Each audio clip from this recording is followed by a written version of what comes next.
Hello, what is up, everyone? This is Gary A. Swaby returning to do the Powercast.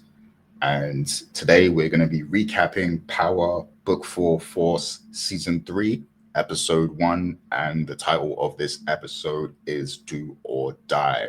And I am joined today by Mr. Richard Bailey Jr. How are you doing today, Richard? Doing good, Gary. What's up, listeners and viewers? What's up, indeed? And yeah, Dana is actually on her way. She was at another event and things were a bit delayed. So she's on her way home at the moment. She might pop in. You know, she actually just spoke to us, but then she's actually traveling at the same time. So, she hopped out, but she'll be back in a few minutes, hopefully. And then we'll get her take on this episode also. But yeah, it's been a minute since we did an episode, review like this of the Powercast. Of course, we did recap a few trailers. I wasn't there, because sometimes the times don't align. I'm in the UK, Richard and Dana are in the US, so sometimes it doesn't always align. And then the Raising Canaan trailer in particular, it came out of nowhere. Like it literally just came out of nowhere. Like we wasn't expecting any kind of drop because we were in force mode. We were waiting for like force news or whatever. We didn't expect Mm-hmm. Raising Canaan trailer to drop. So that was a big surprise. And by that point it was already very late here, and I had just had my treatment as well for sickle cell. So yeah, I wasn't able to hop on, but I did watch the review that you and Dana did, and I echo your sentiments. I'm very much looking forward to Raising Canaan, the final season, and it looks very action packed. And Raquel better not be dead, because she, she definitely carries that show. She's like the glue. So I'm looking forward to seeing more of Raquel and Kanan and everyone. But we are here for Force, so let me not speak too much about Raising Canaan because we are here to celebrate Force as Force is back. And we were presented with the premiere episode today, and it was a very interesting episode, and there is a lot to say, so I won't delay it too much. I'm going to get right into the takeaways segment for this week. So I'm going to go first in true tradition. So let me take it away. And right. So I'm going to start with what happened at the end, the most recent thing in our minds. I'm going to start there. So Tommy's decision to turn Vic into his inside man, I think, I think it made a lot of sense. And this is something I believe Richard predicted before.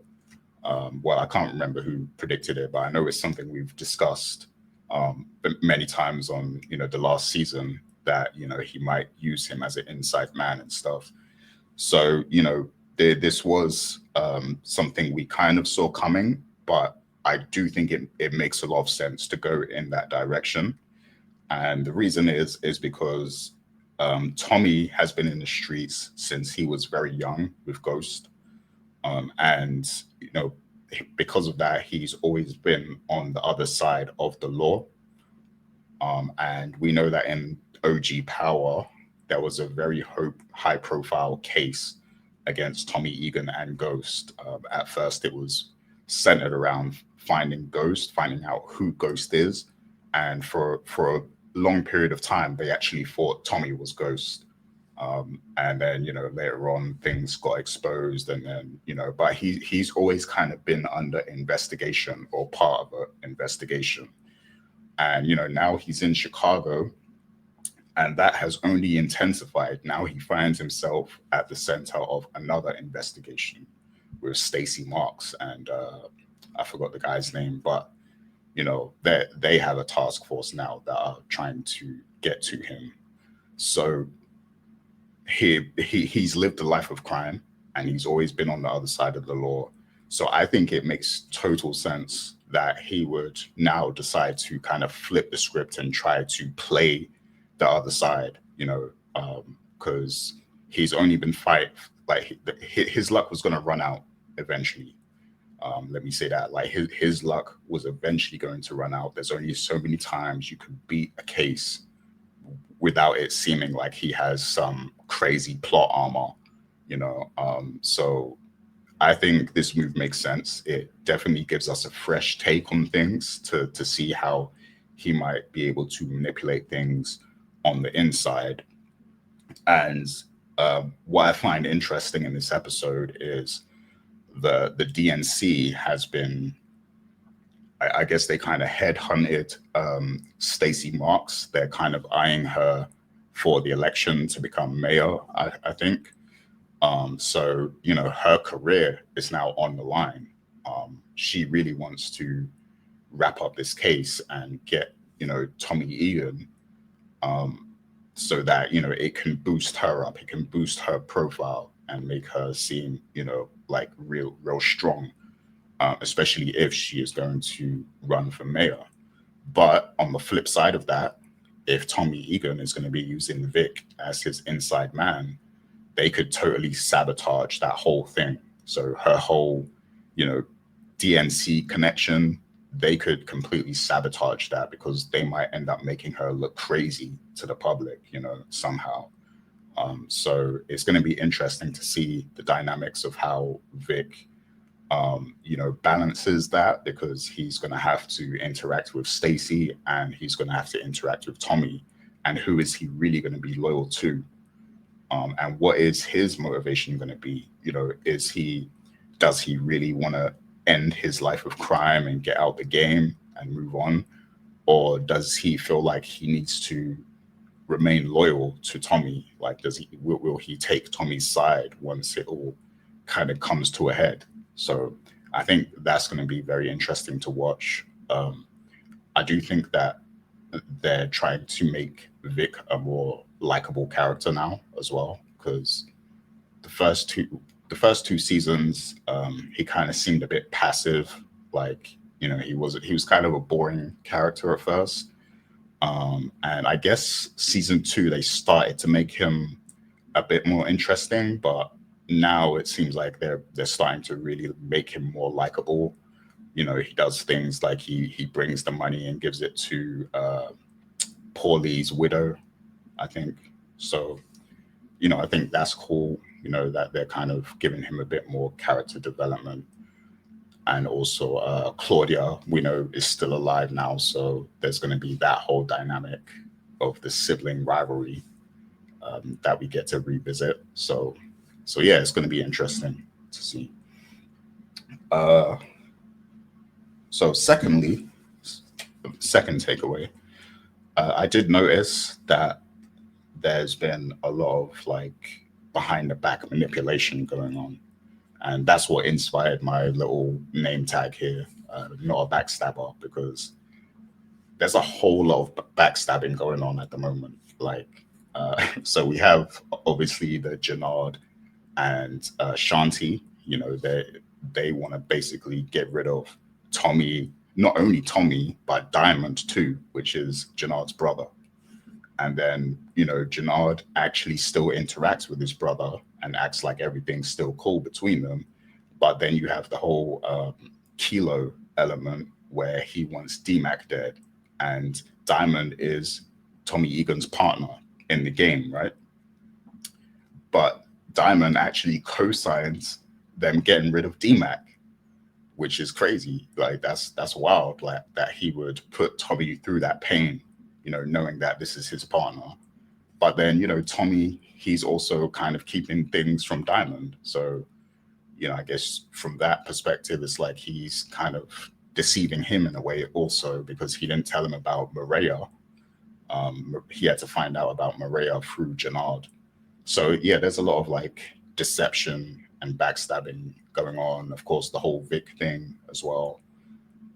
So it's a crazy game of deception at the moment, and I think that's kind of true to the street life. If you choose to live that life, you can't really trust anyone. You know, you don't know where anyone's loyalties are at any given time, and when it comes to the money and maintaining that money, people will do anything. to keep their position, and even if they have to give up the person that they had respect for previously, they want to do anything they can to keep that flow of money for themselves. So yeah, it's a crazy game, and this is showing a lot of that element to it, because we do see a lot of shows where it just we just see them thriving and there's no kind of inner turmoil and stuff, but it's more realistic to show that people can flip on each other on a dime.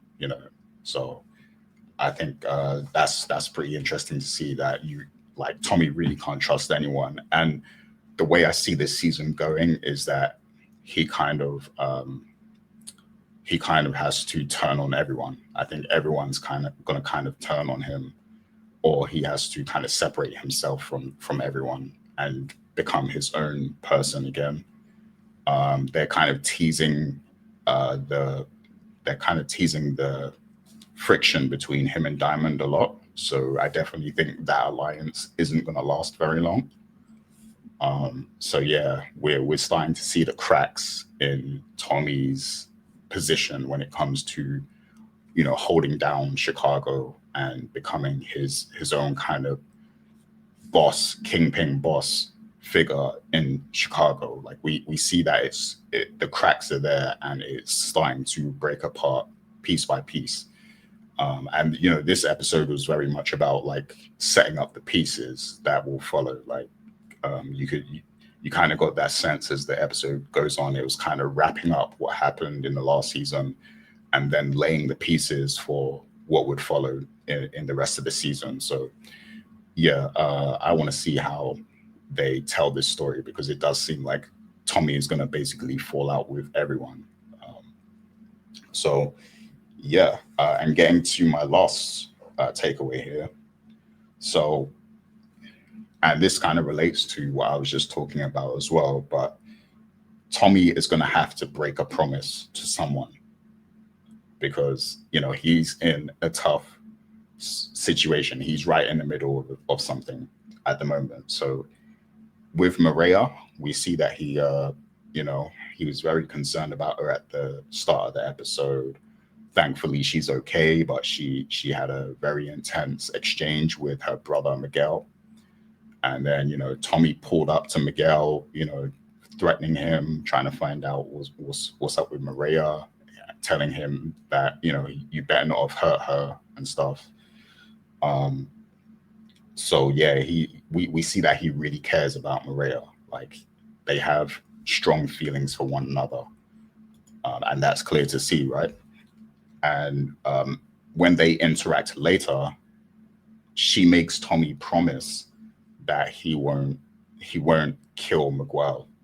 Basically he won't hurt Miguel, her brother. So he makes that promise. He kind of makes that promise to her. But then later on with Diamond, he basically tells Diamond, uh, don't worry, the plan is still to get rid of Miguel, at some point and take over the game, basically. So he's right in the middle of something. He's put himself, and this goes back into the deception thing where nobody's being clear with anyone. They're all kind of backstabbing one another. They're kind of playing the game. It seems like the loyalty and respect has kind of been lost, because Diamond definitely seemed a lot more loyal to Tommy in the previous seasons than he does now. But now we see that everybody's kind of holding back something from each other.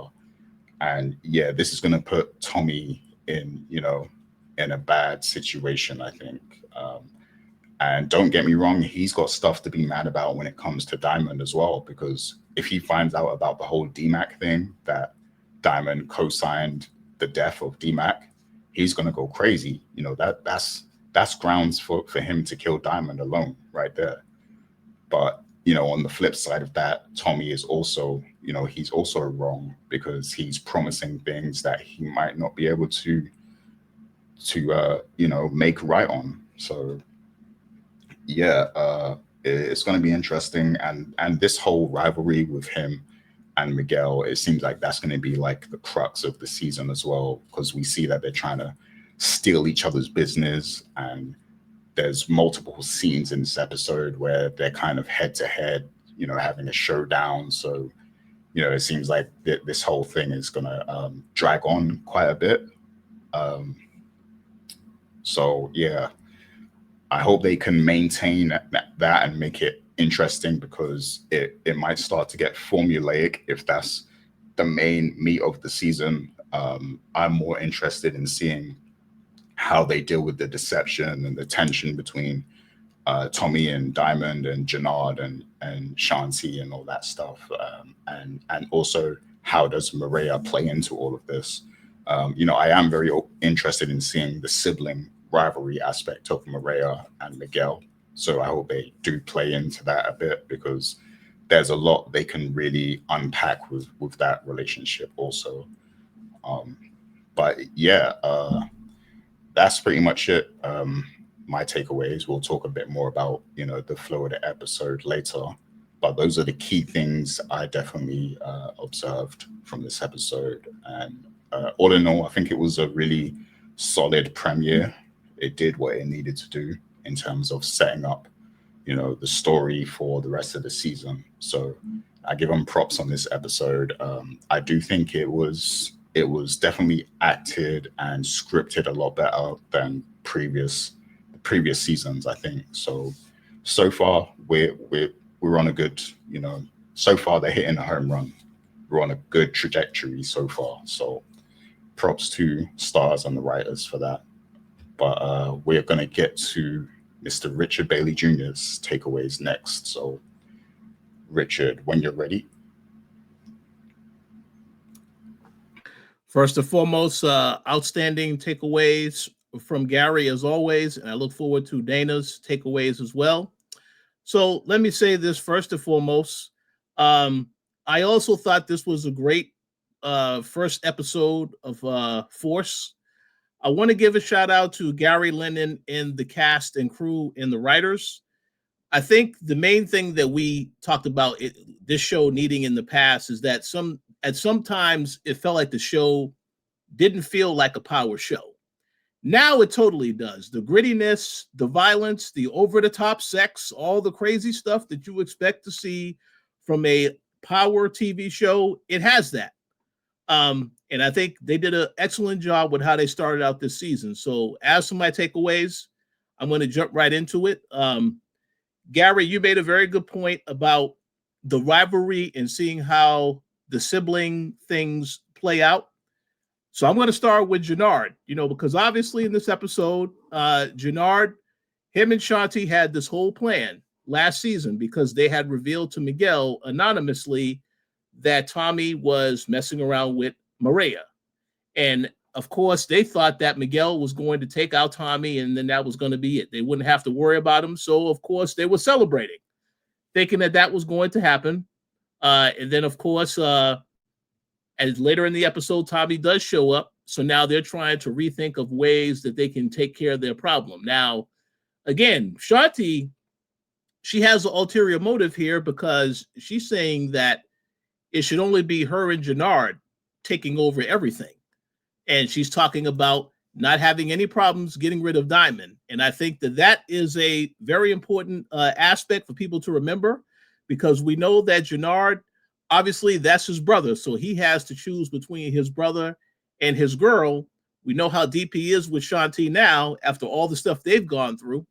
So it makes you curious to see what's going to happen. I personally don't think that Jannard will do his brother dirty anymore, but we have to see how that plays out. But the thing about it is that, like you mentioned, Gary, a lot of these characters, they have these rivalries with each other. But what I think is very interesting is they all have vulnerabilities to them as well. With Tommy, obviously, Mireya is his vulnerability. He made that promise to her in this episode that we know will be broken later, that he wasn't going to kill Miguel, wasn't going to hurt Miguel. And Miguel also made the promise to his sister that he wasn't going to hurt Tommy. Now, obviously, Tommy is thinking, well, I have another way in, which is I'm just going to steal all the business, take all the business, and then just shut Miguel out. But like you said, he's also telling Diamond, yes, we're going to take out Miguel, and we're going to be the ones running things. So it's this makes it very interesting dynamic because it makes me curious to see what's going to happen. But to stay on Jannard for a minute here, the King Kilo situation and the fact that King Kilo, he is giving Jannard a week to get rid of D-Mac. And then you see Jannard going back to Shanti, and then Shanti is saying, well, this is how we take care of this situation with Tommy and Diamond. Just have him waiting. Have him waiting to see D-Mac get hurt, and then they can put that on Diamond and Tommy, which I think is, again, this goes to show you how she is thinking through this plan. And I do want to see how they execute on that, because you already know it's not going to go the way you want it to go. But, you know, we'll see what happens. But I did enjoy that dynamic. Makes me curious to see what's going to happen next. Obviously, I know that Dana and we have spoken multiple times that Jannard might be become an addict again. You know, he's going to be under a lot of pressure by the time he has to make the decision, because at the end of this episode, he decides, like was said earlier, D-Mac, he basically gets the okay from Diamond to kill D-Mac. And at the end of this episode, he picks up D-Mac telling him, I have a job for you to get back at CBI. So now I'm already curious to see what happens in the next episode, because we don't get any more continuation of that in this episode. But yes, this is going to be a very tough situation. So I want to see how they play it out. But so far, I'm definitely looking forward to what they're doing with the deception and where it goes as far as Jannard and Diamond. My second takeaway, I'll touch upon briefly. Obviously, in this episode, like I've already mentioned, Miguel and this back and forth rivalry with Tommy. He did promise Mireya that, oh yes, I promise that I won't hurt Tommy. Now, here's the interesting thing, though, is that Mireya knows a secret that Miguel has as well, which is that he killed Che's son, Che being the boss that is currently in charge, who told Tommy and Miguel, I don't want there to be any issues between you two. You both work for me. And again, if Che finds out that Miguel killed his son in order to take over and become and gain his power, then Miguel is pretty much a dead man walking. So I look forward to seeing where they're going with that. Obviously, at some point, Che is going to find this information out, and that will be detrimental. Makes me wonder if Mireya may tell Tommy this information. But again, she doesn't want nothing to happen to her brother, and she doesn't want nothing to happen to Tommy. So again, this is going to be very interesting to see where this goes. But yes, like I mentioned earlier, a lot of characters have vulnerabilities. That is Miguel's vulnerability, because that information, once she came at him with that, then he was like, okay, he was willing to listen to her and work with her. But we'll see what happens. And my final takeaway from this episode, again, going to touch upon what Gary mentioned earlier with how Tommy is presented in this episode, the cat and mouse games of Vic. And I know Dana's going to speak very soon.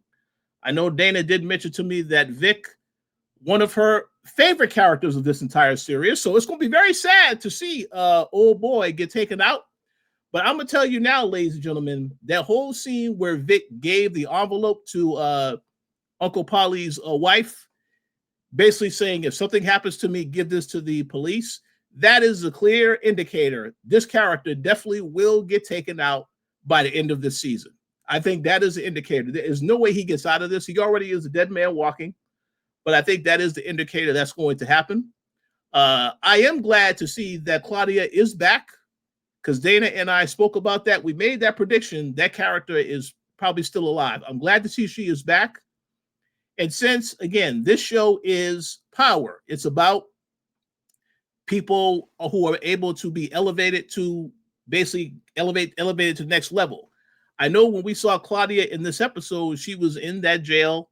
Obviously, now she has to work very hard with the Martez cartel to try to work with them to take over.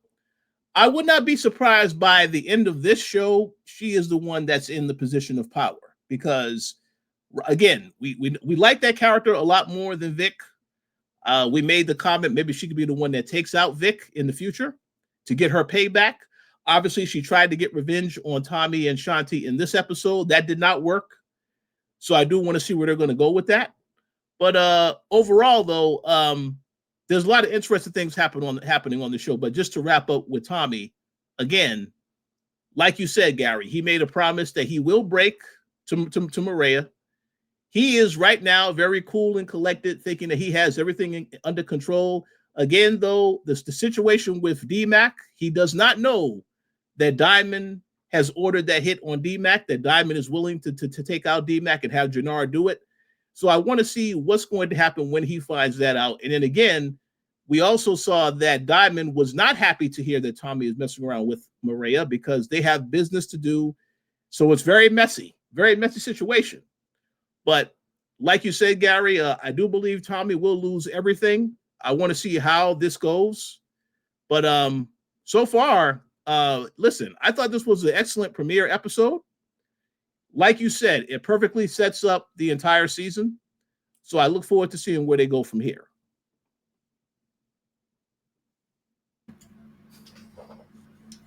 Oh yeah, absolutely, and you're right, because that's one thing I didn't mention earlier. The fact that Claudia survived has a lot of significance, and like you said, it's all about the balance of power.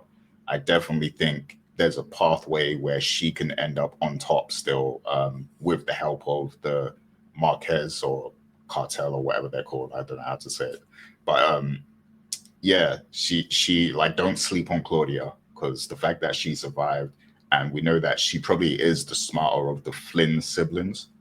So I definitely think that, she could end up becoming, a key power player in the later phase of this season. But yeah, Dana is here now. So Dana, how are you doing today? Sir, that is a very loaded question. Let's just go on with the, with the podcast. Um, I will say something that will be Yeah. very surprising, that completely changed my point of view when it comes to this season without any spoilers. Both D-Mac and Vic are becoming my favorite characters, and I can't tell you why. I truly love D-Mac. And the thing I think that I had the problem with before was that I was taking this character too seriously.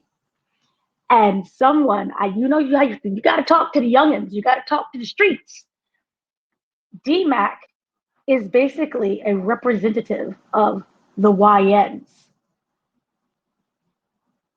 So then that's what I'm like, you're doing this is a mess, because they are a mess. This is someone who brings levity without being levity like to the script. This is literally their behavior. That ridiculousness is exactly how they behave. And once I realized that, it completely changed my outlook of, I want to be alone. I want to do this. I want to, get money. You can't do nothing. It made so much sense now. And when I looked at it that perspective, I was like, I love you. And I can't tell you specifically why I love this character, but this character gets into things and is able to get out of things and weave and bob. And it mainly may be from his actual innate smarts, or sometimes people have, remember the definition of dumb luck, where they're just really that stupid and they don't see certain things, and they just somehow end up being like, hey, and it just, I can't go any further than that. But that character, and then going with Vic, I'm starting to feel a little bit sorry for Vic, because we know from the previous seasons, it's not a spoiler, he is basically stuck between all of the rocks and the hard places, where he can't navigate anything, because now he is a mole for Tommy. I mean, and then a mole. You know what I mean? There are multiple moles that's running around, where he's trying to take down Tommy, but he really wants his freedom. He's beholden to the attorney, the woman on the case, whose name is escaping me for a minute. He's beholden to her. So in a way, I'm just starting to feel like, yes, this is kind of the bed that you have prepared for yourself. Now lay in it. But it's also just kind of like ridiculous, to the point where he's just like, can I catch a break? please. And it's like, no. And that is where the entertaining aspect of that comes from. So that's what I loved about this. Well, what I did not love when it came to the pilot episode for this, I'm still not sold on Tommy and Mireya's relationship. I think it's forced. I do not like it. I do not think they have chemistry together. I just don't I think that just because you have a male or whatever kind of driven show, it does not have to have love in it. It just doesn't have to. You can go on about your day. And yes, this goes all the way back to Power. The difference between Power and even with season 1, there was chemistry. You kind of was like, ooh, they vibe well. They don't vibe at all for me. I'm not seeing any kind of connection. I could see it if it was a thing where Tommy is trying to manipulate Mireya to get back at Miguel. But instead, it's like, I have your back. I love you. And he's like, genuinely, I love you too. You know, we're in this life together. And I'm like, what life? Go be a nurse. What are you doing? It's just, for me, I don't like it. And so it drags the story down for me. But what I am enjoying is Miguel and Tommy's hatred for each other. Where there is that, as you guys spoken before, that cat-mouse game of, I'm going to kill him, no, I'm going to kill him, but we can't let each other know that we're going to kill each other, but we both know that we're going to kill each other. That kind of psychology, and then meanwhile, we have to like play nice, but we're really not nice. We can't outright just start shooting at each other. To me, that is way more intriguing as a viewer to figure out who's going to overdo whom and what's going to go on. I picture that there could be a lot of like sabotaging going around, and Mireya's just, can't we all just get along? Kind of thing. I don't respectfully view her as a factor. If she was to drop dead in the next episode, I'd be like, cool, what's next? Can we move on? Just for me, it's not something that holds significance, and it never really did. And I think that, respectfully, the women in Tommy's life, not, and you can even go back to his mama, is dragging him down. So, Gloria, rest in peace, dragged it down. Go watch Drop, because she was great in Drop. But the point is, I don't like that aspect. Moving on from that, what I think, I find Shanti and Jannard's relationship to have been interesting at first, but Shanti is overplaying her hand. You can't be so vocal of, yeah, your brother, we got to take him down. We got to take him down. That's his brother. Now, if he was leading the charge like, I got to take him down. I got to take him down. I'm all for it. I support it. But I think that you're showing your hand and you're becoming a little bit too comfortable. And I'm going to start questioning this relationship, because at the end of the day, that is his brother. And I feel that if brother is going to take out brother, that has to be between them. And that has to be a decision that the brother wants to fully make. So for me, I am kind of concerned for Jannard, because it feels like for Shanti, if she doesn't get his way, she's going to take him out. And then probably Diamond as well. So that is what I'm slightly frustrated with, where I just want to be like, baby girl, calm down. Tua's not that great. Just calm down and be smart. You're going to be all right. So that I find to be somewhat frustrating for me. But what is also interesting is the relationship between the two brothers, because for me, I always thought that if they just sat down, I need another dinner scene. I would like that, please. Thank you. They just sat down and they spoke about their true feelings, they wouldn't be in this position. I think that the brothers work better together, because there was, I forgot what season, I'm going to think season 2, where they separated and it was just a cluster mess of just a mess of Jannard doing everything on his own. And it was a mess. So I think that it would just be simpler if we come and sit down. And I think that the older that I get, the more frustrated I am with miscommunication. Because, come on now. Oh, and I don't mean that in like a bad way, but you should have more just, and I understand it may be ego that's in each other's way, but please give me something where we can have some kind of growth, even if it's not together, but separately, where you're starting to, and I think we got this a little bit where they regret being apart, but I think, and in a way, this could be viewed as a positive. With Chauncey, you gotta kill him, gotta kill him, gotta kill him. He's gonna be like, yo, maybe I should like, it's more of a deterrent to be away from her than it is for anything else. So maybe in a way that could drive, what's his name? Jannard. No, not Jannard. Yeah, Jannard to speak to Diamond more. And I know that drugs can always, we always think about, oh, drugs are going to come back, it's going to be a factor. Yes, no, I don't know exactly how addiction works. I think it's different per person in a way. And maybe there are no drugs in this factor, or maybe there is a drugs in this factor and it ends up fracturing, Jannard's connections because you can't get high on your own supply. I don't know. But I'm interested to see how that works with that dynamic.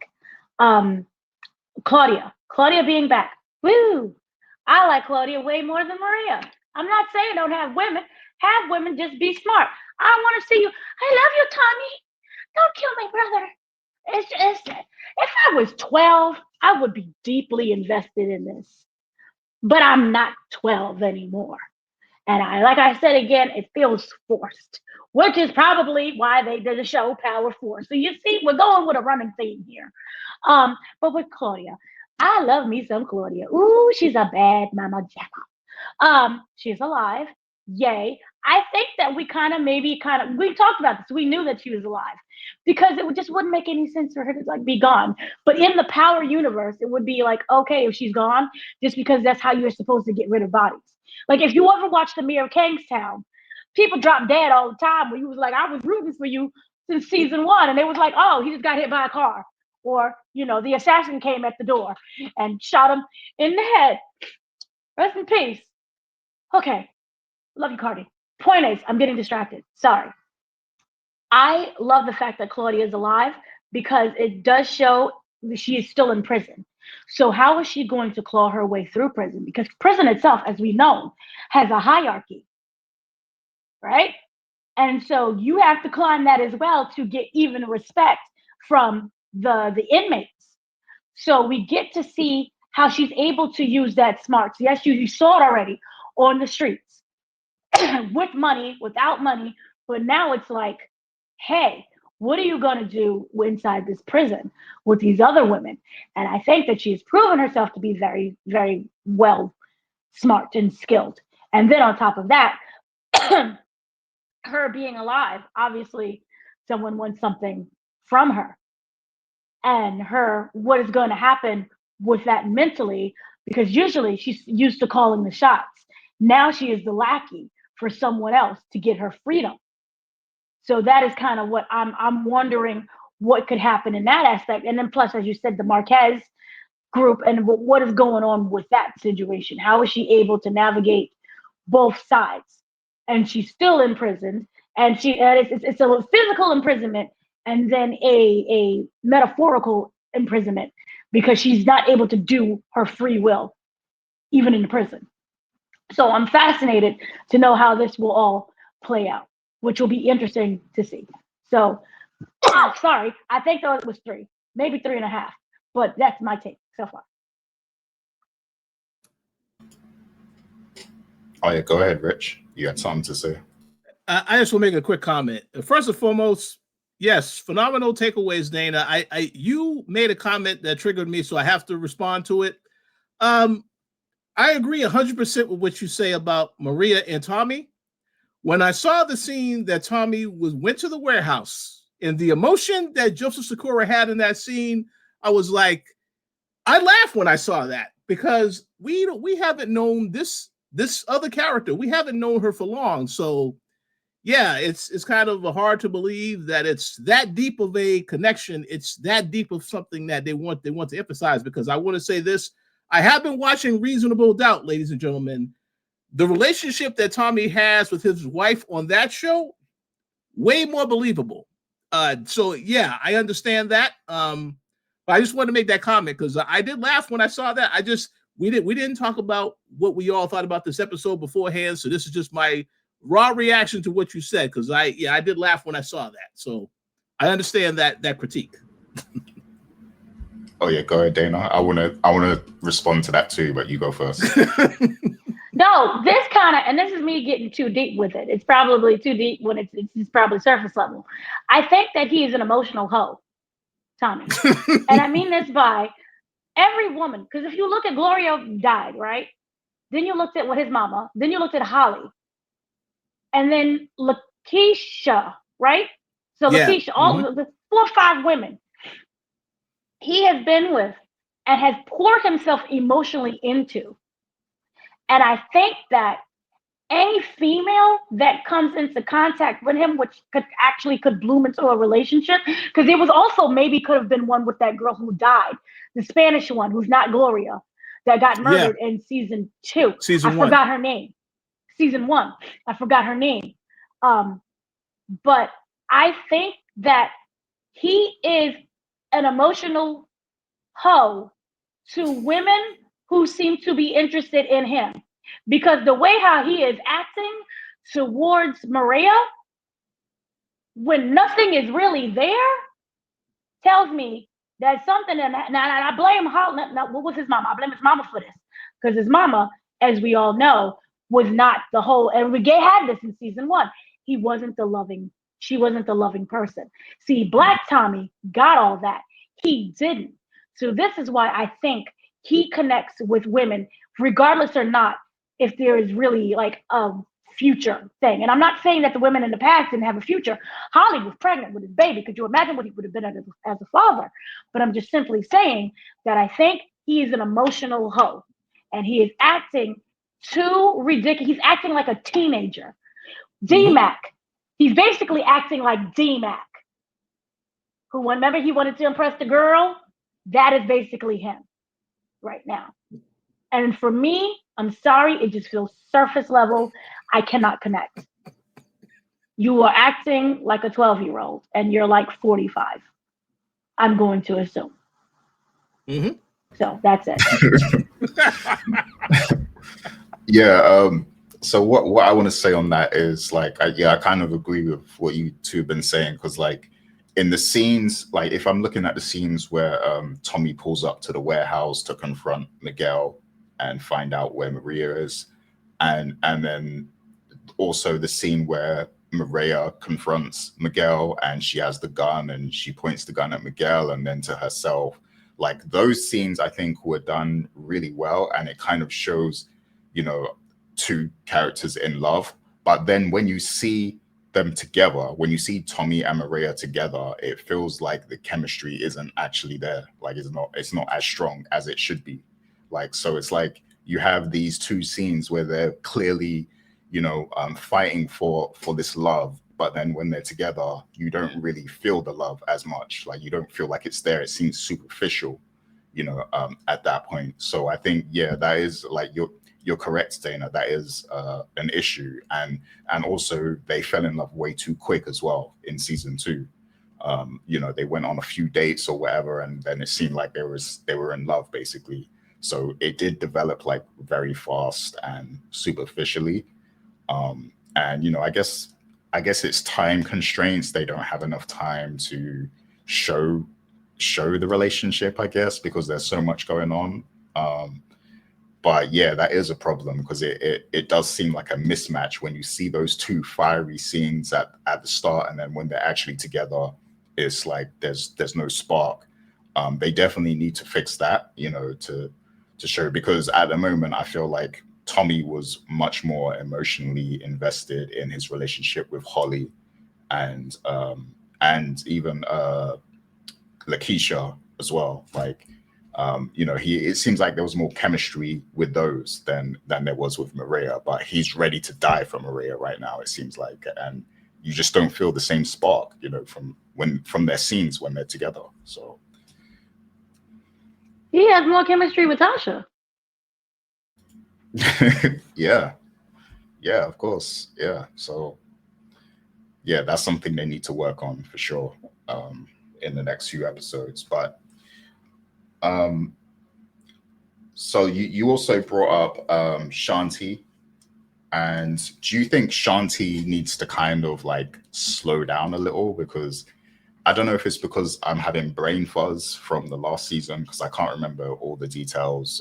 It was so long ago, and I haven't had the chance to rewatch season 2. But why is she so like adamant on getting rid of Tommy and Diamond? Because like in this episode, like she has that shootout with Tommy where the Marquez cartel comes to kill them, and he like if he wasn't there, she could have easily been murdered basically. But he helped her. He helped her out, saved her. Like, what is her issue? Why does she? I know she wants the crown probably, but like, is it enough to warrant killing Diamond, especially because if you love Jannard or you claim to care about Jannard, why would you want him to kill his brother? Like, why would you want that? Like, you're putting him in a bad situation, like in a tough situation, because we're talking brothers here. That brotherly bond is like, it's a special thing, and you're asking him to go against that. Tommy, okay, fair enough. He's the white guy that you don't know. You don't know this white guy or whatever. So you're just like, I want him out the way so I can be king or whatever. So that I guess I can understand. But at some point, it gets to a a point where like you have to kind of coexist with people, and it's like Tommy is actually somebody useful to have around because he's had your back. Like he actually he prevented you from dying, essentially. And she was holding her own, don't get me wrong. She's a boxer. She can hold her own to an extent, but Tommy was really getting it in also in that scene. So, he's like, why do you want him gone? So, my question to you are Shanti's motivations clear? Like, what is her motivation just to be the queen pin? Is that it? Like, do you think she needs to slow down a little bit? What do you think? So I'm going to go to you first, Richard. That's a great question. I would like to hear what Dana has to say about that. What I will say is I'm going to give you the stars answer to that question, Gary, because she is a showstopper. Is Shanti showstopper? Okay. She put on a knockout performance with Jannard to start the episode. I'm sure everybody will be talking about that scene, right? But seriously, I think what they told us about this character is, yes, she's a boxer, but she has had people working for her underneath, doing their own little business stuff. And I think now that she sees that people are coming into the territory trying to take over like Tommy, she wants a piece of the pie. She feels as though she's been already doing stuff. She was here before Tommy got here. So this is why she says now she wants to take over. But I think you raised a very good question about what is the whole issue between her and Diamond, because there was never any backstory talking about any issues they had collectively, at least that we haven't seen. So, but yeah, the fact that and again, we do know that last season, as Dana mentioned, Jannard was doing his own thing. He was separate from Diamond. Then, of course, their father passed. That brought them together. So it makes you wonder, yes, if she does care and have any care and concern for Jannard, maybe, yes, they should focus on taking out Tommy. I don't know. But obviously, I think she's looking at it as, well, if Diamond is not with us, he's against us, and he's a friend of Tommy, so he got to go too. I think that's what her mindset is. But like Dana mentioned earlier, and as well as you, I do think she needs to slow down, but I definitely would like to know if they're ever going to expand on why she wants Diamond out the picture so much. Because I don't know that answer either.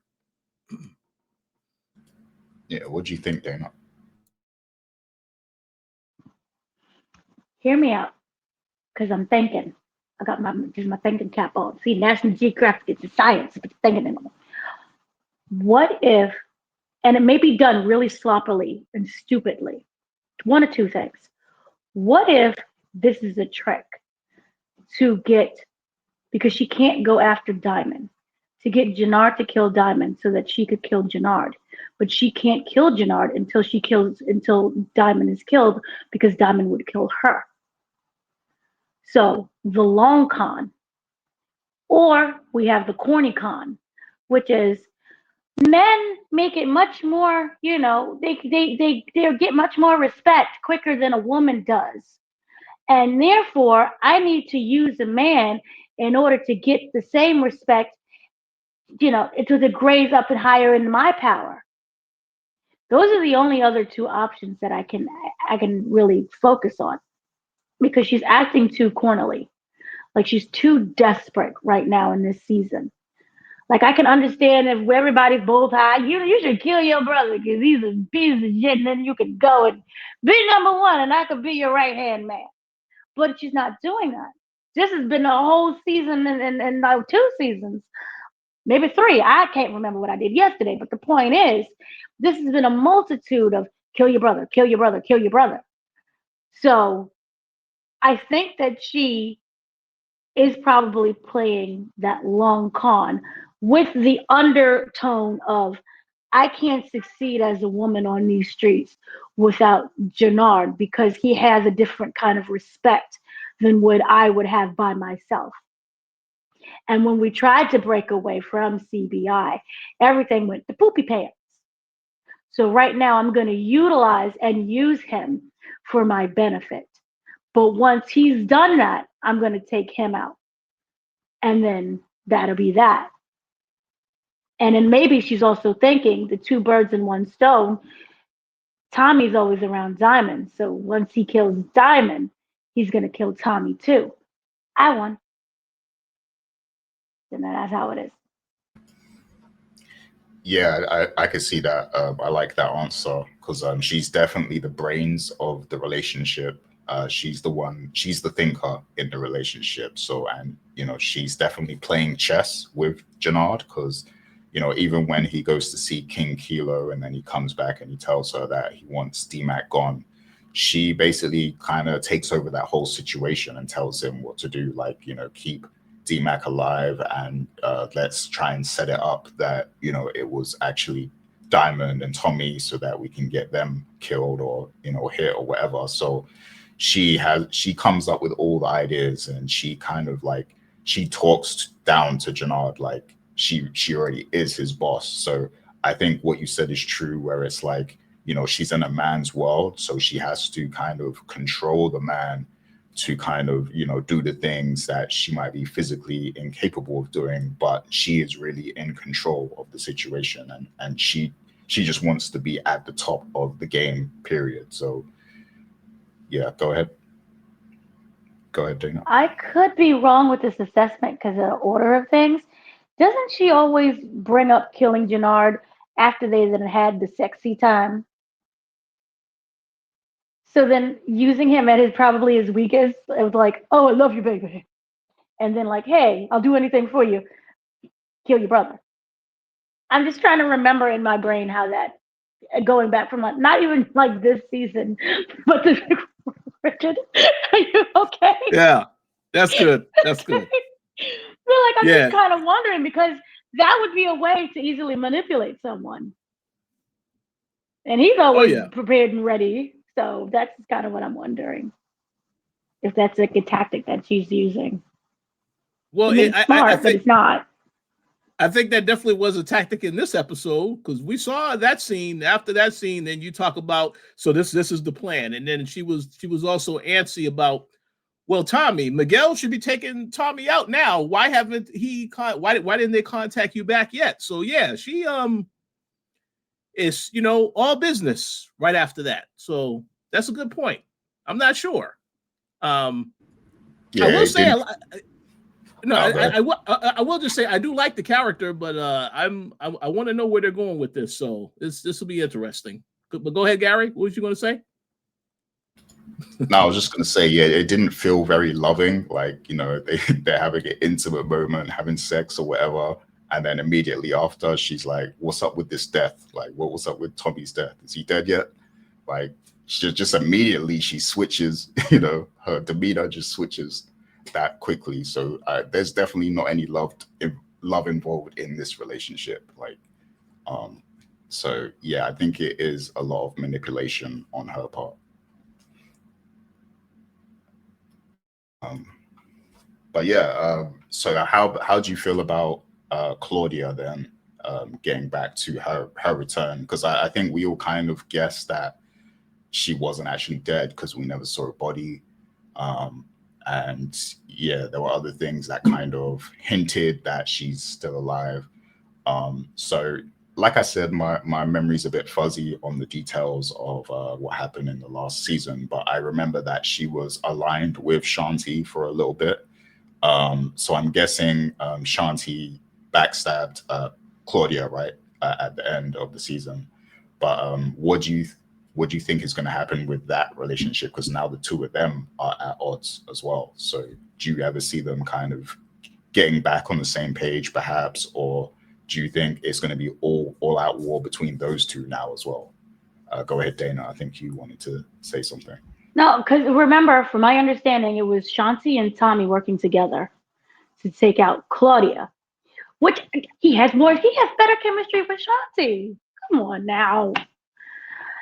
Anyway, they would be a really great pairing. See, take out the two brothers, let them work.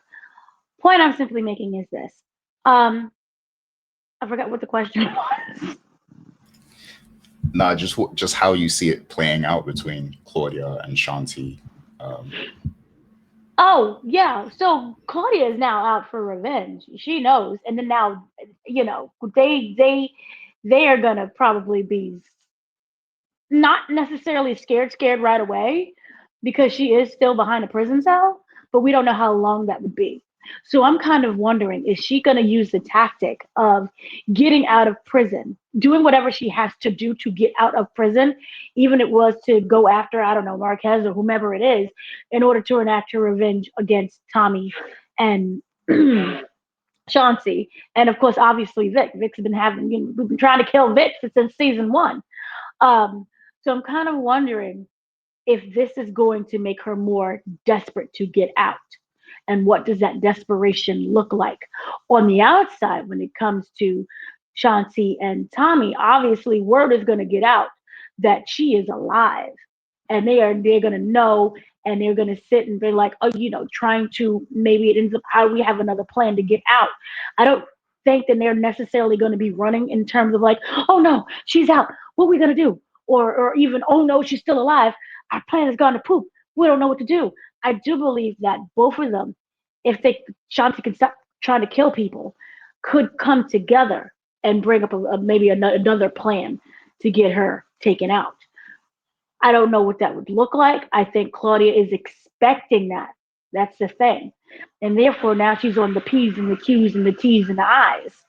So I think she will be able to outmaneuver that. And also don't let a girl kind of corner you so they can stab you all up. So that is what I kind of think will be, the situation at the moment. However, I do with Vic when it comes to whether or not he wants to kill Claudia, he has bigger things to worry about at that moment.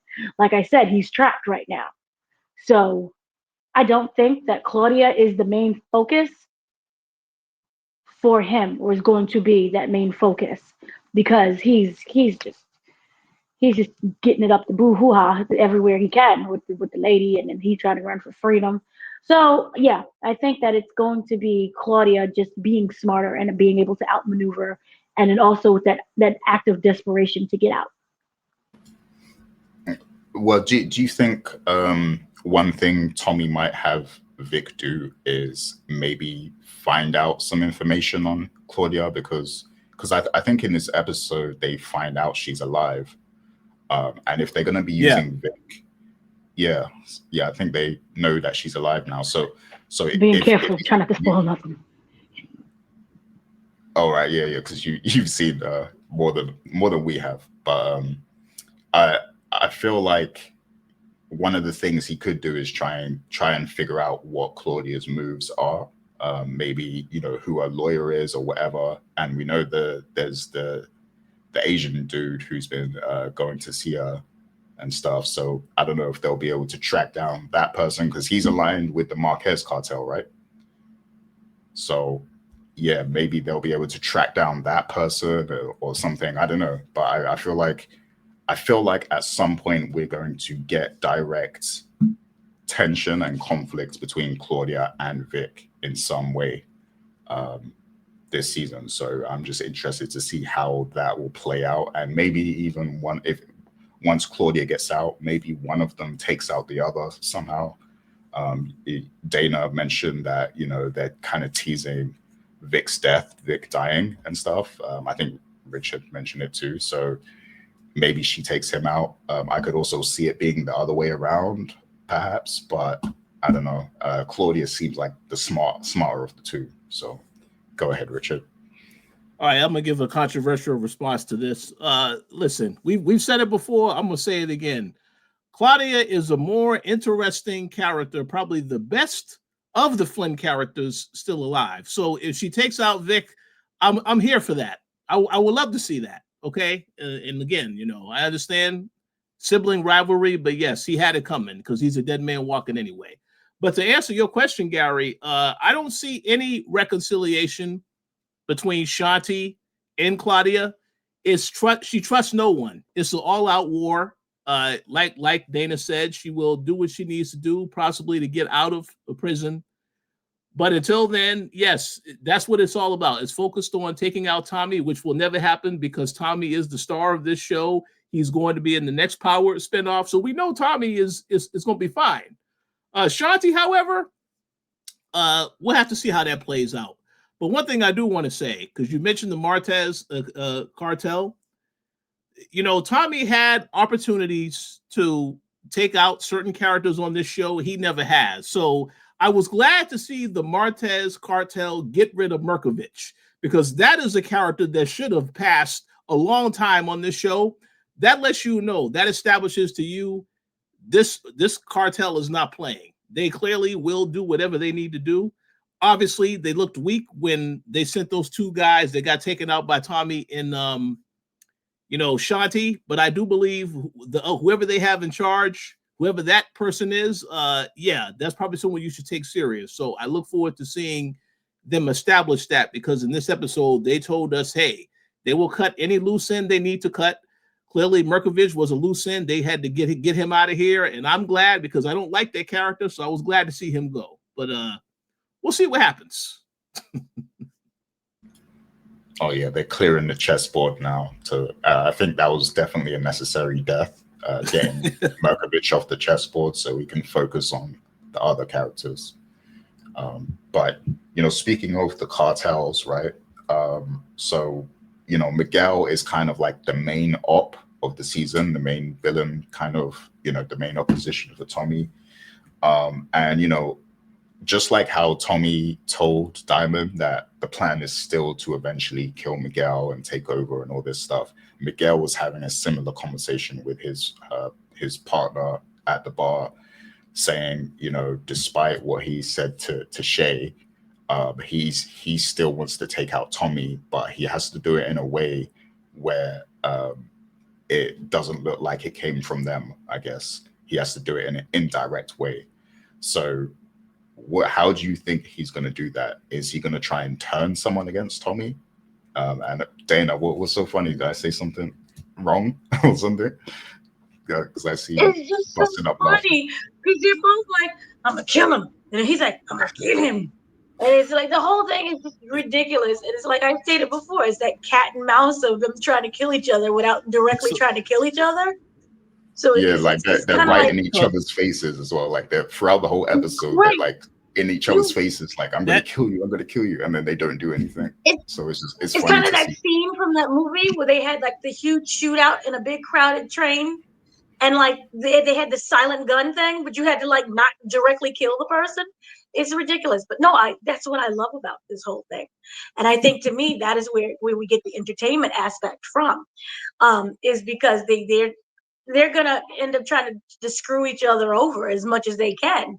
So I think we've kind of seen it before. We've seen it when it came to Unique, kind of ruining Raquel's business, blowing up things and killing our people. I think that is what's going to happen more than anything. Is, you're going to see, say if I don't know, I got 20 kilos in the house, and then all of a sudden, somebody breaks in and steals my kilos, or my house blows up, something crazy like that. So I just kind of think that there's going to be that cat and mouse situation, and then at the end of the day, Tommy could just feed him a cookie and then he's dead. So I don't. That was a diabetes joke. Oh. Yeah, no, I got the joke. I just want to make two quick comments. Yeah, what you both said, it is very entertaining seeing the interaction. I remember at the end of this episode where Tommy rolled up on Miguel outside. This was at nighttime. They're talking. Very intense conversation. Oh, yeah, don't worry. I'm not going to kill you, but I am going to take your business. And then they just, the camera pans away, and then they're talking, then they turn and they go their separate ways. And it was end scene. I saw that. Yeah, that was entertaining. So I look forward to seeing more of those interactions. But one thing I do want to make, because Gary asked the question about what do I think is going to happen? Because, yeah, there was a scene where Miguel says, yeah, I already have a plan to take out Tommy and make it look like we weren't involved in that. I would like to make a prediction. And again, I don't know anything. I've only seen the premiere. However, I will go back to the trailer that Dana and I spoke about for the season trailer. And clearly, they were making it clear D-Mac is now working with Tommy. Tommy is very willing to work with him. So my prediction, I think you know where I'm going with this, is that Miguel does order a hit on Tommy. But what ends up happening is JP gets taken out during that hit, because that will be the catalyst that sets this thing up. Well, now Tommy needs to get revenge. He got JP. He has D-Mac on his side because his father gets taken out. I think that's where they're going with this. Again, I didn't see anything. I don't know anything. That's just my guess as to what could potentially happen. But we'll see what happens. Yeah, I agree. I do think that is 100% going to happen. I think somebody's going to be coming for D-Mac and JP is going to get hit. And, they're kind of teasing JP at the moment also because Tommy, I think he called him and he didn't answer or something. So it's like, he's there but not there. But I do think JP is the one in the funeral from the trailer.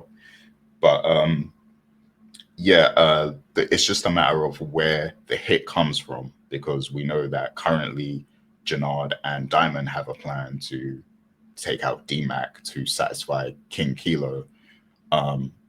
But then it could also play out like you said, Rich, and it could come from Miguel. So it's a matter of where the hit comes from. I do think it's a bit spicier if it comes from Diamond, like if he's the one who okays it, and then that puts a lot of tension on their alliance, because they're supposed to be friends. But yeah, Dana, you were going to say something. Yes. Going back on, I obviously can't speak to future, but I do feel that right now JP really hasn't been that much of a factor in terms of, remember how last season ended with like, I don't want anything to do with you, right?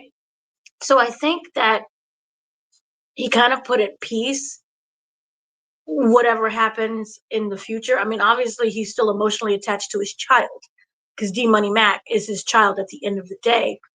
But I think that when he was like, I don't want nothing to do with you. And remember he called him like a gay slur.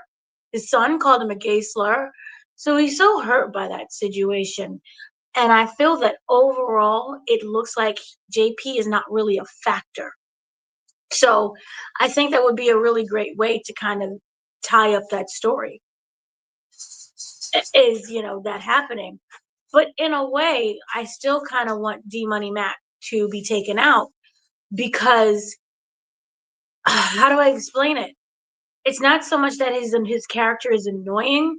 It's so much that he wants to be involved too quickly without learning the ropes, that I wonder if he is going to slip up and make a mistake. He has a hit out on him. And he is someone who seems to be very anxious, and I got to get out, and I got to do this, and I got to do this. And sometimes when you're out and about, that is where you get caught. And that's what I'm kind of thinking would end up happening is, what if it's D-Mac who dies instead of JP? I mean, if JP dies, so be it. Really, as a viewer, I'm not emotionally attached to JP as I would be to D Money. And this was before, when I was like, I can't stand this character. Me understanding what he's supposed to represent, and like that goofball kind of stupid mentality, is a reflection of what it is today. And how many times have we seen rappers, for example, know that they have, as you guys call it, ops, out there, and they'll be on Instagram Live. Yo, I'm at the chicken spot. You know where I be. I got your chain because I murdered him. And then the guys are watching us, and they murder him at the chicken joint. We've seen that with an actual rapper. We've seen that with another rapper who these teenagers. D Money Mac is not someone who's 21 years old. He's a teenager, and we've seen that happen countless times. I believe it wasn't not Takashi. What was that guy? He was Little Something. I done forgot, but he had a whole documentary out. He got murdered that way too. I'm gonna forget this. A Little Something. King Von? Gary would, huh? It wasn't King Von, was it? King Von was a whole different other thing. That Lord, I saw the documentary on that one. But there was another. He has a documentary. I can't remember what it is, but he was a rapper, and people really, the kids really loved him, and he talked about how his drug abuse and all the kids liked him, and he got murdered, literally out on the street. I think right at his car or something. But the point I'm simply making is, he is a representation of what is going on in these streets with these kids and the Instagram. So remember how he was in last season? This is how I can utilize social media to get to sell this and to do this. And I did this all from my couch. You're going to get a little too excited and start doing stupid things, I feel. And with something on his head, come get me. I'm over, like I said, the chicken shop. That's what I would think is going to happen. I would prefer that as opposed to JP, who you really have given me nothing this season aside from telling me this is how the mama has treated me, which was different than you.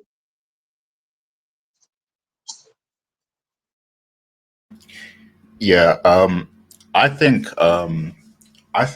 the writers at Stars love showing the YN stories.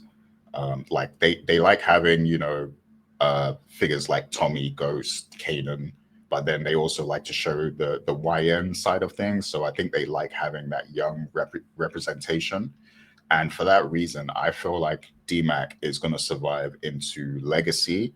And the reason I think that is because obviously we know that Tommy is like, he's probably like the mentor. He's a mentor figure for Tariq because he's his uncle. He's been that guy that he's kind of sort of looked up to since he was little and stuff. But then I think they also want to show Tariq's growth in Legacy, and they can do that by having him be like a mentor for DMAC. And who was like the main mentor of Tariq that corrupted him? Kanan. Kanan. Right? Yeah. So they could do like a whole kind of flip of that and have Tariq sort of manipulate, not manipulate, but like kind of corrupt DMAC in a way. He'll be like the new kind of Kanan figure, and we know that from the trailer. Tommy is actually going to tease, the whole Kanan thing because he talks to DMAC about it. He has a conversation where he brings up Kanan and these people. So I kind of feel like they're going to keep DMAC around just so they can, they can work that whole narrative, I feel like.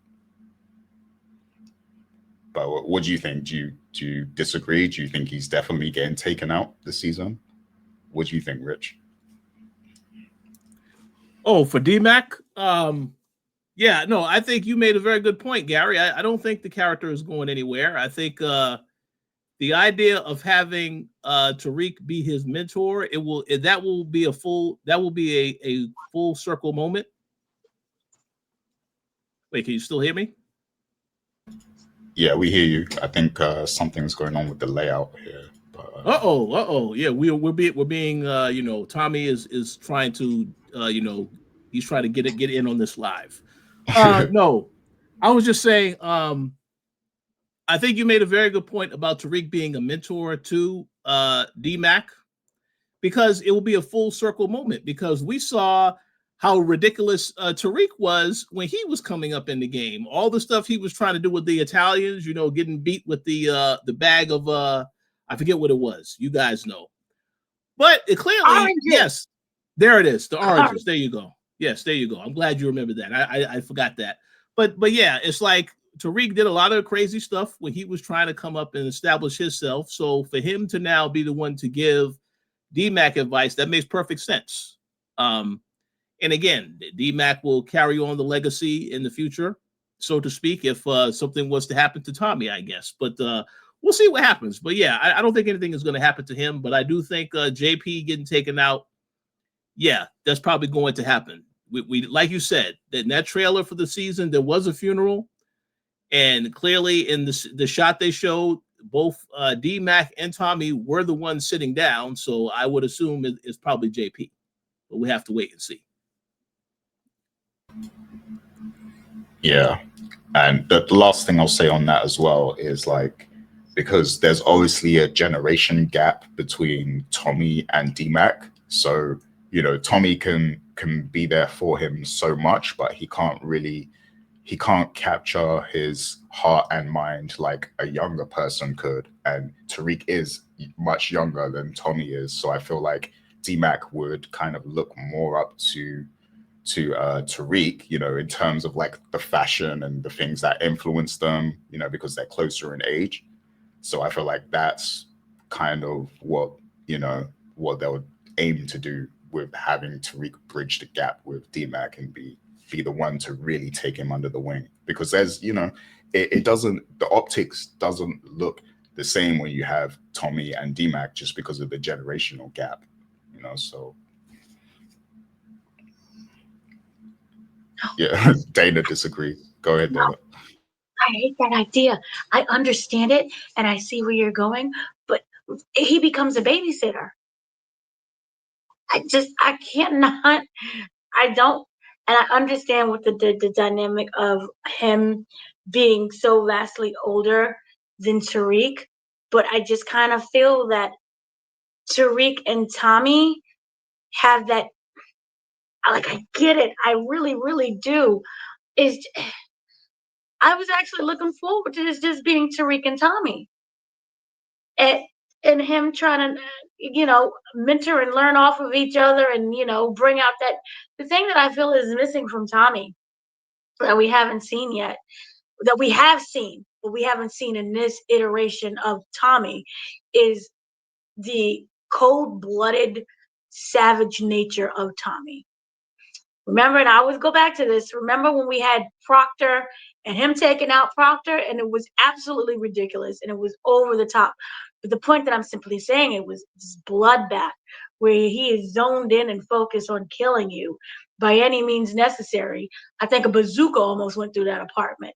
That's just how ridiculous it was.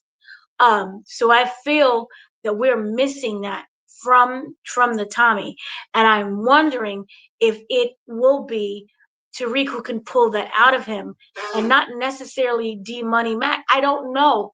I don't want to see D Mac continue with the show, because after a while that behavior just becomes unwatchable. It becomes very annoying. And I even see it at a point where Tariq will probably want to take him out. So I don't know how that would work so much with the fans. And then I'm wondering if it becomes too repetitive. Like, oh, Tariq is grown up now. And in a way, mentally, D Mac takes Tariq's place of where he was when he got beaten by the oranges. And as much as I couldn't stand Tariq in that part, Tariq was there playing both sides. Remember that whole thing was he set that up to get beaten with the oranges so that it would trap. I think it was Ghost. It's like, so I just don't want that to just be D-Mac. I don't like that. I really don't. But I understand where you're going with this. I just don't personally like it though. Yeah, I totally understand with the repetition because there are a lot of like repeated plot lines that happen in the Power universe, like as a whole. So it would be nice to see them do something new with the show. But you know, I guess we'll see. I do think because you were talking about Tommy's savageness and his killer instinct, I do feel like he's losing some of that, but I feel like it's intentional because they're trying to show us that he's found love now and all this stuff, and he's found these new He was with alliances. Holly and them, and he was popping off. Oh yeah, but like now he's like found other family too, with DMAC and JP, and he's at I don't know if he's at a good place with Kate. I don't think so, but he has an element of family around him. So I feel like they're trying to show that this is a different Tommy now, that he's a bit more calculated in his violence, I guess. But I do think that we do need that savage Tommy back for legacy. And I think that losing people is one way to bring it out of him. So I do think that we might see the death of Mireya, and we might see the death of JP, and who knows what happens with Kate. I don't know. But yeah, we're definitely going to see some death in this season because we do need to get that killer Tommy back for legacy to balance out Tariq, because Tariq is the thinker, he's the ghost successor, if you will. So yeah, I do want the killer Tommy back. Go ahead. You triggered me as well when you said, when you brought up the different deaths, and you was like, "Oh, Kate." Remember Kate? We all thought was gonna die in the last season because of how she screwed up with her grandson. But the point that I'm wondering is this: if Kate dies, I'm wondering if this is how we get Tariq back into the show, because Tariq was very close with Kate as well, in a way. So if it's Kate's funeral, in addition to JP and everybody else you named, I'm wondering if this is now how we'll get, Uncle Tommy, I'm here to help you. She was, like not like a mother to me, but I knew her as well. Remember, Kate was also wrapped up in the whole Diana situation with the wig. So I'm just kind of wondering if this is how the show all starts to bleed into each other. So now I'm thinking we need Kate to die. I think that's a possibility. I'm going to take it another step further and say, and I think we said this before, I think it's Tasha, because they made it a point to bring Tommy back to New York just so he can try to take out Tasha. And Tariq was right there to make sure he didn't do that. So I think what can bring Tommy and Tariq together if there's something bad happens to Tasha.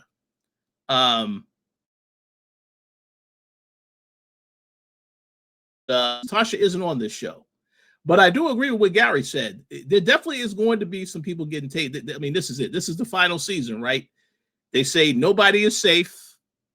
So there has to be some casualties in all this stuff that's happening. So we have to wait and see who it's going to be.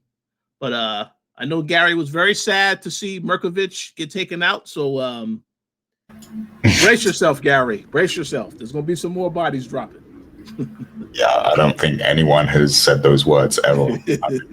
Everyone's happy to see him go. Like, I guarantee you there's people who forgot who that even is, when they see this episode. So, but yeah, one last question before we get out of here.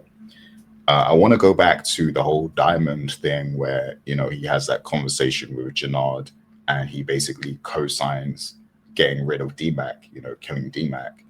I want to ask you guys because it made me think, does Diamond have a heart, or is it just all about business and money for him? Because if we go back to season 2, remember he was kind of being more of a good guy and stuff. Like it seemed like he was kind of getting out the game. He was being a mentor to that young child, and then the child got killed. That he went through that whole thing, right? So for him to go through all of that, and then now he's back in business with Tommy, and he's co-signing the death of his nephew. Like, that just seems wild to me. That seems like a wild transition. So like, where do you think Diamond is at mentally? Does he have a heart, or is it just really about money for him? Is it just about keep maintaining that flow of money? Because him co-signing that so effortlessly, just because his logic was, oh, I told Tommy to take care of that anyway, and he didn't do it. Like, he said that was his logic, that was his reason for co-signing it. But I don't know, I'm not buying it. That seems so harsh, like, to get rid of Tommy's, like Tommy's been around for a while. Like, this is your guy. Like, you've been through things together, and you just co-signed the death of his nephew just like that. Like, that's wild. So I want you guys to let me know what you think of Diamond's current mental state, and do you think he actually has a heart at the moment? So go ahead, Richard. The answer is no, Gary. Last season, Diamond lost a lot. That he was very much rooting for that kid to be successful. I can't remember his name off the top of my head. Normally I remember names, but in this case I don't. I just remember what happened to the kid. And then the fact that he also was involved with that kid's mom in a relationship that also went away as well. And again, we had the very brutal, when he had the correctional officer, that very brutal scene, that showed you the darker side of Diamond, which I think they needed to show you that, because they made all this thing about he's reformed, but everyone knew who he was. They thought he was a big deal.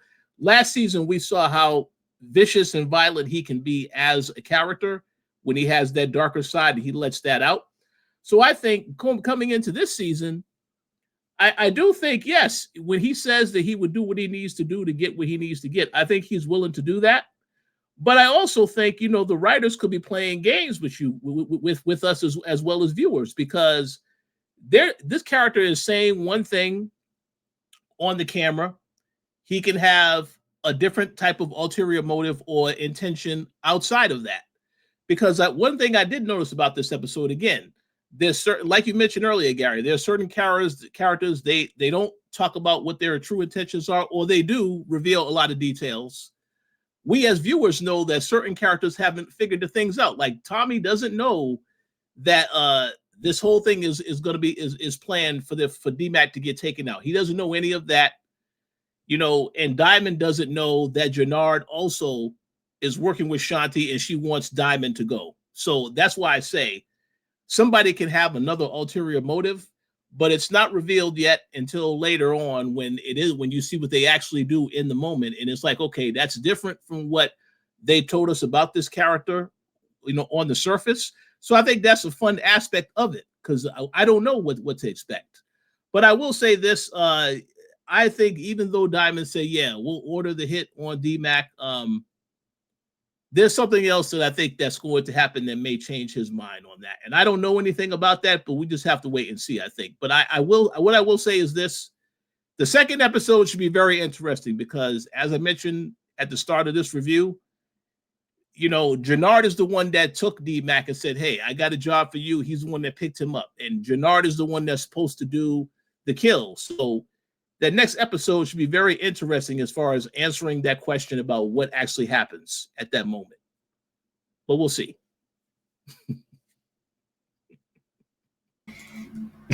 Go ahead, Dana. There's so many things I want to say that I can't, but stay tuned for the next episode. But I believe that in terms of, does Diamond have a heart? He does. But sometimes you have to just let that go and go on with the streets. because if you focus so much on heart, then you're going to get killed. This is a business that he decided to belong to. And once you start worrying and caring, that's how people start dying, including yourself. And that thing that happened with that kid was very horrific and very sad.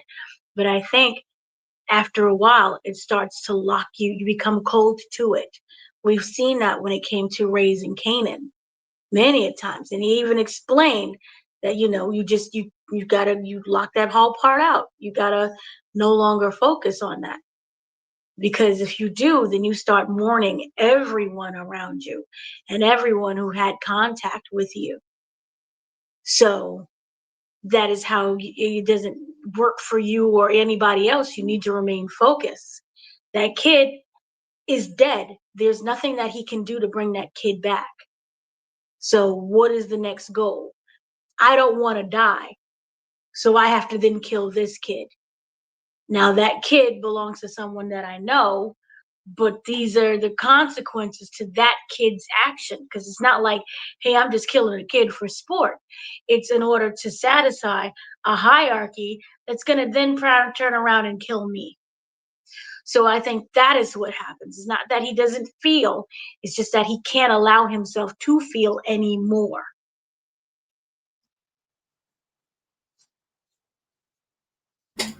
Yeah, I like that take on it. I definitely like that. So yeah, great first episode. Let's get some final thoughts before we wrap it up for the day. So, for me, I'll just say it again. I really enjoyed the episode because, I didn't come into this expecting a lot because Force was like, it's not one of my favorite spin-offs. We'll just say that. But this episode was actually good from, a quality perspective, in my opinion. So it's kind of setting the tone. I hope that it continues to get better and better and better from here. So, I give them props on that. It was a solid premiere episode. But yeah, Richard, did you have any final thoughts? Yeah, I also agree. I thought it was a solid premiere. It did what it needed to do as far as setting everything up for the season. And just like you, Gary, I didn't have any high expectations for this season. Obviously, when Dana and I did that season trailer, we saw the season trailer. That made me interested. Okay. But yeah, they did an excellent job with this episode, and I'm invested. So I look forward to seeing what happens next week. Yeah, likewise. Me too. How about you, Dana? Any final thoughts? I will say this, it has improved greatly. It was, like I told you guys, I've already seen the first 5 episodes. This was the first time I've actually binged those episodes. So, right? Usually it's like, oh, okay, I'll get back to you. Like it's not hitting. But this one was like, okay, all right. And then what happens? So it's always the irony of finally getting your groove and it's the last season of something. We just sat through the other seasons where we were like, please help us. And then at the end, it's like, oh, finally. Um, but I will say I was very entertained. I will also say to just keep out for characters and their hidden emotions because things can happen both on screen and off screen when it comes to that. So I look forward to what else they have to produce. And also kind of going off with that, we do have episodes with the entire not episodes. We have episodes with the whole cast. We have interviews with the entire cast, including Mr. Gary Lennon, who is the executive producer and the writer, and he talks about the whole breakdown of everything. And he also brings up, he doesn't bring it up. He was asked about Tariq and that whole situationship, which basically I can't tell you nothing. But we will have those interviews. So that is something to look forward to. We will drop them weekly and not all at once because we are not, we know how to pace things. Timing, patience, as they said in the MCU.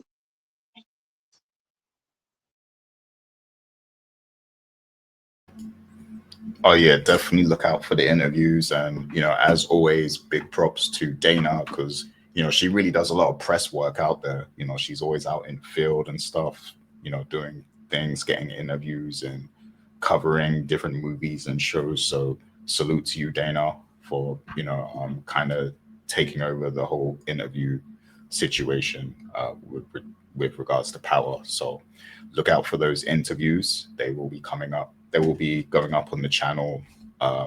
It's going to be weekly, right? Are you going to be putting them out weekly?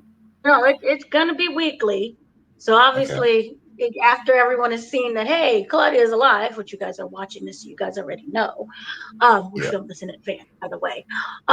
It will be like, here's the interview with Claudia. Here's an interview with Tommy. That kind of thing. Weekly. We're gonna whet the appetite. Yeah, there you go. Yeah, this was filmed in advance, but I will say not as advanced as I would like, but yeah, it was filmed in advance. Like the night prior to the premiere. But yeah, it's all good. It's all good. Shouts to stars. But everybody listening out there, hit us in the comments. Let us know your thoughts on this. I would like to maybe read out some of the best comments maybe on the next episode. So definitely leave your comments. Let us know what you think about this episode. And that is going to be it for today. We will be back next week to cover episode 2. And yeah, until then, everybody take care of yourselves, and we'll see you then.